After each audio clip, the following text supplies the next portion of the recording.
Hi, it's Emma Mactaggart here. Welcome to the first of our video series for Unleash the Beast, a writing and wellbeing symposium for World Mental Health Day in 2018. To kick off our conversations this year, I'm here with Jen Perrignon. Hi, Jen. Hello, Em. Jen, it's lovely to have you here. We've got a lot of a big conversation to get through today. It is lovely that you're joining us as we talk about this. But Jen, what brings you to be sitting here right here in front of me now? Emma, I was inspired from your wellness symposium, and I also saw it was an opportunity for me to speak with you more and to speak to you about this subject of what we have been through, myself as a family and you as a friend of ours. Mm-hmm. And I think that that's it needs to be shared to help other people that may unfortunately be going through something similar to what we as a family went through last year and are still currently. I'm still receiving treatment, and that is for brain cancer. And Jen, I've known you for 20 years. So we thought we've been through some ups and downs as we've wrangled and had our children together. Navigated and still kept our husbands after this amount of time. But I mean, I know we're sitting here talking about brain cancer, but it's I still giggle that you're still here. You're still here. But you've just been away recently. Where have you been? We just went to Armidale for a couple of days to look at a university for our son for next year. Mm-hmm. We have 4 children. Our eldest is in Sydney, and our eldest daughter, and then we have a son and then 2 younger daughters. And it was great to go away for 2 days. I wasn't going to Brisbane, I wasn't going for treatment. I was going away as a family, just as a normal family, and it's taken we've sort of forgotten what normal was. So it was great just to be on the road and do a little road trip and to look at the future, something that I was told last year I possibly wasn't going to get. And Jen, before Armidale and this conundrum, that's what actually started us talking about this, about the new normal, about actually having to accept not a diagnosis of brain cancer now, but you have to accept the diagnosis that you're going to survive. So gosh, how confronting. But Jen, you also had been to Sydney. You actually took yourself off to Sydney. Yes, by yourself. I did. Yes. By yourself? Yes, I went by myself, and I was able to cater for my eldest daughter's 21st dinner, which was an opportunity I really cherished, and I didn't know that I was going to get that. It was very spur of the minute, and that was a really wonderful thing to do. Just really enjoyed that moment with her. And just to do these things that we do take for granted, and as wives and mothers we often say, we often say, I've got to do this, I've got to do that. Now I look at it completely different and say, I'm so fortunate I'm still here. I'm still here. Don't count me out, don't write me off. Brain cancer is very scary, and it's very new. There's so much that people don't know about brain cancer. And unfortunately, everyone's very quick to say, oh, I'm so sorry, but I'm still here. And I've had to work really hard for that, to find myself treatment that is not available commonly. And I knew I wasn't going to go anywhere. So it's important to put that voice out there of your own well-being and your own health. And I'm in charge of my own health. You have had some really amazing help along the way, though. In June this year, who just share a little bit with about your neuro-oncologist that you met and how transformative that moment was. I had treatment in Toowoomba, and I had just been told, as lots of brain cancer people are told, you can't, we've done this, chemotherapy, radiation, I've done all of that. So we got ourselves to Brisbane and met this beautiful lady, Dr. Neuro-oncologist in Brisbane, and we thought we would, if we had any chance for me to have survival, I'd have to go to America. But she said, no, you can have it, and you can have it here. It's not on the PBS. So it's all been self-funded. So I have been very well supported through family, friends, work colleagues, school communities, and that they've helped us with so many things that I can't even name. There's, meals, just so many things in the last 18 months. But to get to the neuro-oncologist to be told, you can have this, I don't know if it's going to work for you, but we'll give it she said it's up to you if you decide to do this. So there was no guarantee. So within 48 hours of meeting my neuro-oncologist, where I had my first infusion, I was going to Brisbane for weekly infusions to begin with, and now I go every 3 weeks, and to have 2 immunotherapy drugs that are not available. So creating some publicity for brain cancer patients to let them know that you do have another option. And Jen, that sense of the new sense of indefinitely. This treatment continues indefinitely, doesn't it? Indefinitely, yes. And you feel well. I mean, you look amazing. If this is cancer treatment, ship it in. I feel really well. I'd like it. It's very similar to treatment that you have for melanoma patients. Can receive immunotherapy treatment, but it's not available for PBS. I know there is some talk of research. I couldn't wait for research. I wouldn't have been here for the research. So it was important to do it promptly and to get onto it straight away. So there might be other people in the same situation that can't wait. It worked. It has worked for me thus far. I've had great reduction in tumours, and the last MRI showed that there were no tumours to measure. So that's something that, on the flip side, I had been told to prepare for the worst and maybe I'm going to a better place.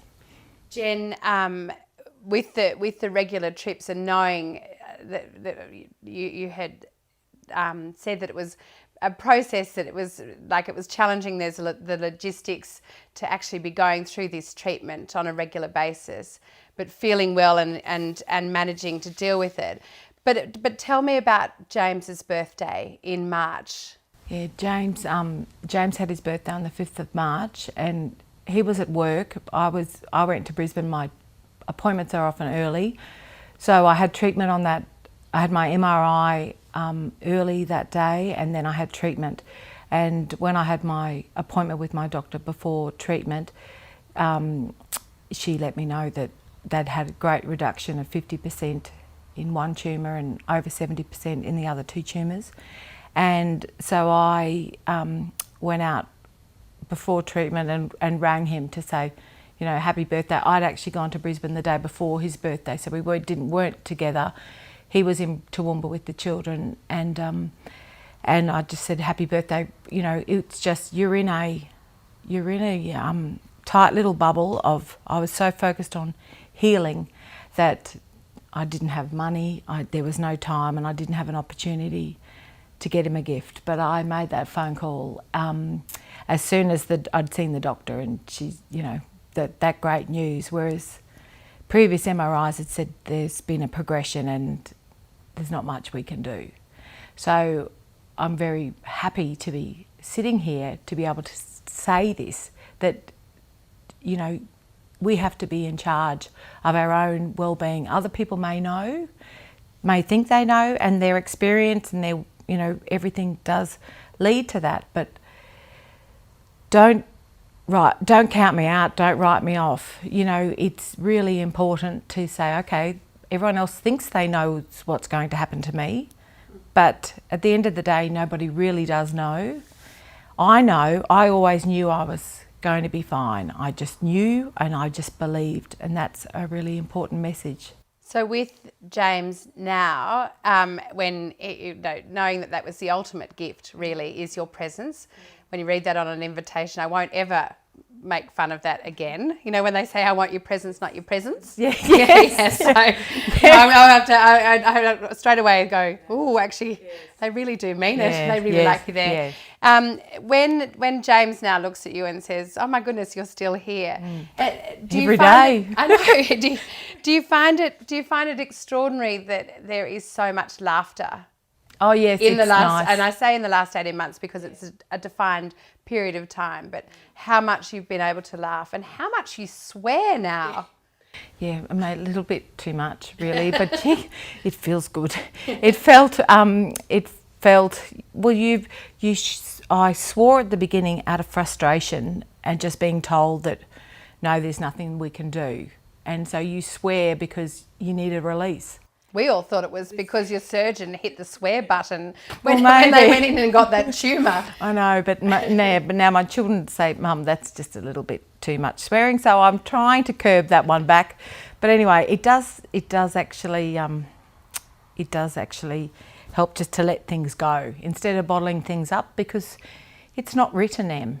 It's not written yet. You know, I'm still here and it's not written. Just because you've had a bad diagnosis doesn't mean that that is the end. It may very well be the end, and we had to face that as a family, and that's really tough. You wouldn't want that upon any family or anybody, but it's you just keep going. You just have to keep going, and you have to be well within yourself and do whatever you can. You have to give yourself the best shot that you can give yourself. Now you can't make me cry as well. Otherwise our continuity will be ruined in the editing part of it.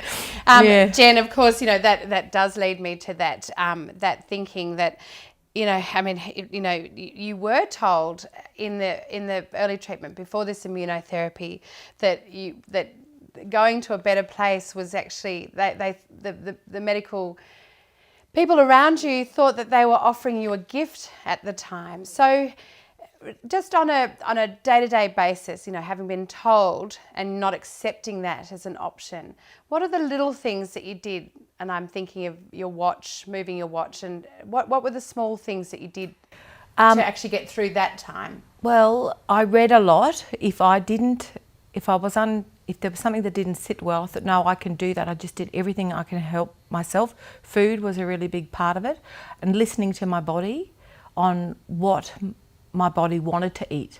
I never thought that I would enjoy a plate of broccoli. I'm yet to sit down with a meal with you. Yeah. I think you're fibbing. No, well, I do, and you just think, but not because the books say. I just went to that food before I started reading. I can't do kale. I really don't like kale, but broccoli, and I've just changed what I wanted to. And the more I got to read, the more I thought, okay, well, that makes sense. That is what I'm wanting. You know, broccoli, mushrooms, you know, beetroot, carrot, lots of things. It was a bit like pregnancy. I couldn't cook meat in the kitchen for the family because I didn't want to. The smells were the same. The smells really put it off, like when you're expecting a baby, that awful nausea feeling. So I had to listen to my gut literally, and whatever felt right, I went with, and I thought that's going to help me. I even went through a crazy stage of turning to the right so that I could help my brain unwind. And, you know, all of these things to other people, they might have thought I was going a bit loopy, and maybe I was. No, we just thought it was a brain tumour. Which it was. which it was. Anyway, and so I have called this the great unravelling of Jen, but you have to find it. I found it within me, and I can't explain it, but I just hope that if, you know, other people do that too. If someone tells you that it may be so, but it's not written, you have the opportunity while you're living. You know that saying, where there's life, there's hope. So while you're living, you do have the opportunity to reverse. You know, we have children ranging from 21 to 9 at the time, 20 to 9 at the time. And I didn't want to make it, we didn't want to use, you know, we just didn't want to make it bigger than it needed to be. So to downplay it for me was a really important thing. So we just called it the saw in my head. And I thought a saw got into my head. If a saw can get into my head, a saw can get out of my head. And that was the best way. That helped me, not catastrophising it and going, okay, everyone else thinks this is big. It might be big, but I'm bigger. Jen, when you were reading one of the writers who are coming up for the symposium, which I know you're looking forward to meeting, Sue Mackey, with her book Positive Oncology, does it help to actually edit your own reading, or did you just sample what people gave you? Like, we know when people are thrusting advice at you, how did you curate what it was? Was it sampling it, or did you trial and error? Trial and error, and if I read something and it worked, I'd keep reading. And if it didn't resonate with me, then I'd just let it go. And that's something I've really learned as a woman, to let things go. And as a mother, just don't let, if something happened yesterday, it's yesterday. And just don't worry about it. If it's a great memory, keep it as a great memory, but I don't need to see the pathology reports of those things that they've said, because that's gone, and I'm doing whatever I can to reverse it. And there are things within our power to reverse it. You know, going for walks, are really important. I'm really fortunate where I live that I've got space around me. I think space is important. Give yourself some space if you want to hide away. Like, I had great friends like yourself that I would just not communicate with for a while. I just needed to process. It's a big thing to process. That was a really interesting phase to go through from a friend's perspective, and I think one of the best things that you did was actually put up your hand and say, I'm just checking out for a while, guys. I've just got a bit of repairing to do. And it gave us cues for how to navigate and operate around you.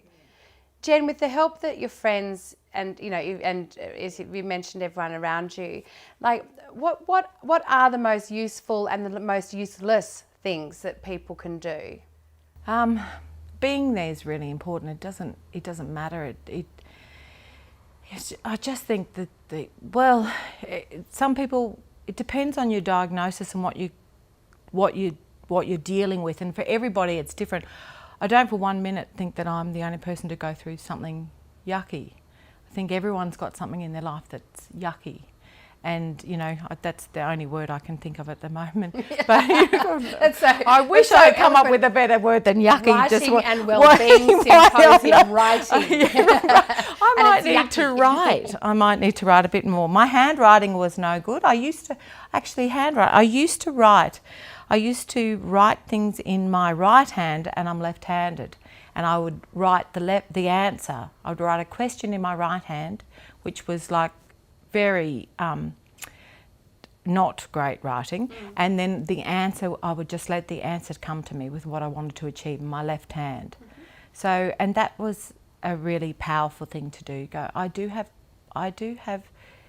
an opportunity here to rewrite things and just little step by little step, just help yourself and find things. And I really wanted to just hang on. I knew that there was a change with immunotherapy in the wind, and I had read about it and I had asked for it, and I kept being told, you can't have it, it's not available for brain cancer patients. And I knew that if I could just keep myself well and manage myself long enough, I may be able to access this drug. And that appears to be what's happened. So you just can't give up. Whatever you're faced with, whoever is faced with a challenge in their life. So Jen, now with your new life, as we describe it, so you can't even say BC, before cancer or after cancer, because it's another phase again, as you've just chronicled a number of different phases, only apparent in retrospect. So, but now that as an advocate for being a decision maker for someone who's well, how do you see the next 12 months, 5 years, 10 years, 20 years? Well, I hope that people just can own their own wellness. You have to own your own wellness, and I also would like some more transparency. I think, I was told that nothing was available, that I couldn't have anything, and I didn't accept their answers. And unfortunately, some people may not be as pushy as me. I never thought I was pushy, but You sacked your oncologist. We might just keep quiet about that one. Okay. But Sorry about that. But we might. We thought you'd just found a no. new in a you. Hear me, woman, let me roar. It literally, it was my life. This is my life, and it's everyone else's job, and there is a big difference. It's their job, and they're trained, and it is their job, but it's their job, and that's not putting anybody down. I really want to be very positive about this. That you have to think positively, and you have to listen to your own inner voice. It is my life. I have to own my life, and everybody else has to own their life. No one else is going to fix if you've got a tummy pain or a chest pain or something. You just get yourself to where you need to get to, and if you don't like the answers, keep going. Just keep going until you get the answer you want. I didn't like the answer that only 5% of brain cancer people survive. I didn't like that answer, and I said, well, I'm going to be one of those 5 out of 100, and they would tell me otherwise, because I understand why they do. They say we have to prepare you, and you go, well, what's the point? I did get to the point where, okay, I've got to try everything possible to me, and whatever feels right is right. And I said to James, well, at the end of the day, all the people that don't think I'm going to make it, well, all they've got to say is, well, we told you so. And I said to James, guess what? I'm not going to be here to hear it. So that's what it came down to. So why worry about that? I'm still here. Jen. And I'm not going anywhere. Jen, you are still here. Yeah. I can't believe how brave you have been in conversation. And I've had many snippets of this, but this is the first time I haven't cried, which is quite good. Yeah, you're doing well. Jen, Yeah. I hope that you understand that now we will share this video, that we hope that it empowers others. And it's also time for you to tuck yourself back away in your spot, in your healing place, and know that your share of advocacy to change for how brain cancers are dealt with, you honestly have done your bit and as much as you possibly can, knowing that your treatment is going to continue indefinitely, which is hopefully for the next 20 years plus. Oh, I don't want to have infusions for another 20 years. Oh, okay, all right, okay. Maybe two. I think two. So maybe something else and then comes remission, and then we just move on and get on with life. I am living, and I'm in good health, and it feels so good to say that. And Jen, you are indeed still here. Thank you so much.